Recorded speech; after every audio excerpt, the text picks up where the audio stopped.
Okay, major scale. There's another video I have,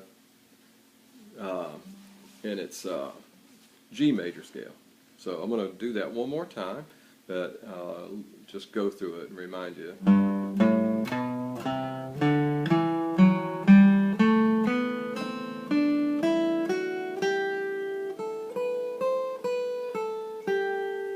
G major scale. Okay, so that's kind of a pattern that's movable, and you can get a lot of keys, but it's hard to get all 12 major keys from there. So there's G here, so if you wanted to go to A flat, you just move it up one fret, right? So now you've got A flat.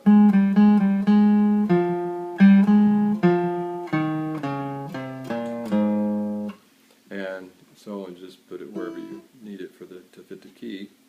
So I wanted to also talk about another pattern so that you can get all the keys. Instead of starting on the 4th string, start on the 5th string, do the same pattern across these strings that you did here. So you're going to have this pattern where you use fingers 1, 2, 4, 1, 2, 4, 1, 3, 4, 1, 3, 4, right? So we're going to do that same thing again, but we're going to start on the 5th string at the 5th fret, and we'll start on the 2nd finger.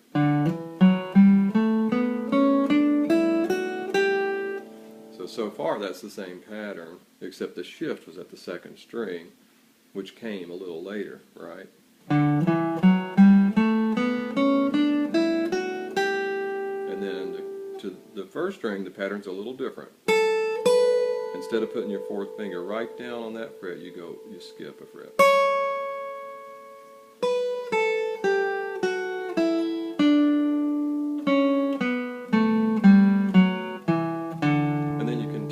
This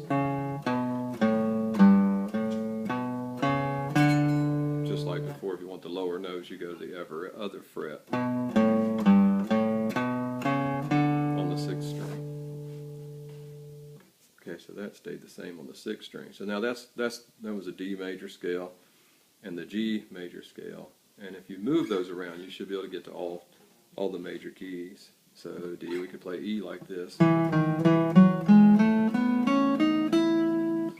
And also the minor keys are in there as well in the pure form, and the way you make that happen is to just emphasize the notes that make it sound minor, and the only reason the way I do it, I just play the same scale. I play the major scale, but just make it sound minor.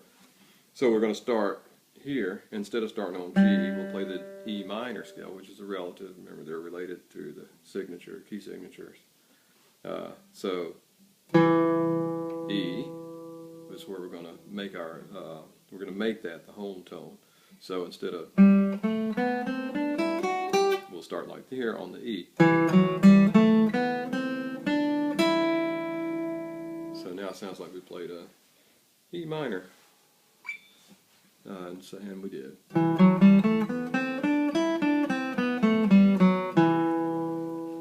So as you're playing through, if there's a minor chord or if there's a minor key, that can all be found within the major scale.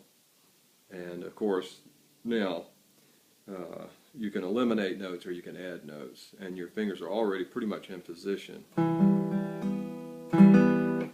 And so the chromatic notes can be added.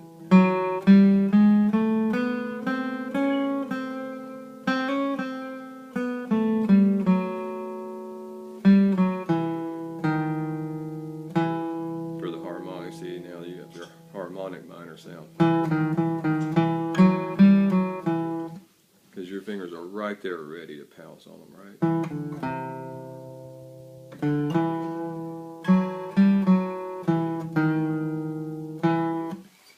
Okay, so I like the major scale because it seems to me like it makes everything easy to find.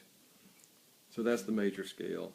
I could just keep going on and on about different ways about it, but I think if you learn those basic patterns, and let's go through them one more time, just in case I haven't actually done it yet. Here's the G major scale pattern.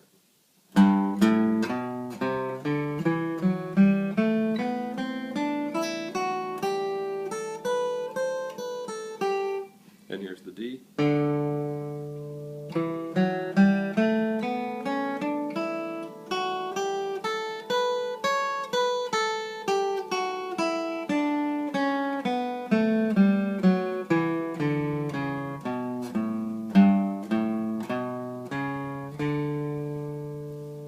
Okay, so those two patterns should be able to find your way around all the major scales and the minor scales.